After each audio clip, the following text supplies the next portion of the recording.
జీవితంలో మరో కొత్త ఏడు మొదలైంది. కొత్త తీర్మానాలు చేసుకోవలసిన సమయం ఇది. మనము పొందిన మేళ్లను జ్ఞాపకం చేసుకుని కృతజ్ఞతలు సమర్పించాల్సిన తరుణమిది. మన బలహీనతల్లో ఆయనే మన బలాధిక్యం. పాప మాలిన్యమంటకుండా ఆయన కరుణను పొంది శుద్ధి పొంది శుభగడియలను అనుభవిద్దాము. ఈ పాట రచయిత పులిపాక జగన్నాథ్.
జనులు వృద్ధి పొంద చూడవలయును. బుద్ధి నీతి శుద్ధులందు వృద్ధి నొంద శ్రద్ధ చేయ శుద్ధులైన వారిలో ప్రసిద్ధులగుచు వెలుగవచ్చు. క్రొత్త ఏడు మొదలు పెట్టెను మన బ్రతుకునందు, క్రొత్త ఏడు మొదలు పెట్టెను.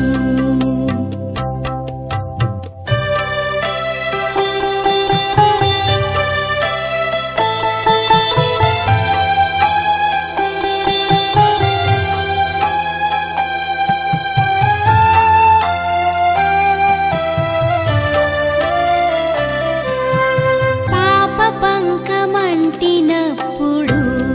ప్రభు క్రీస్తు యేసు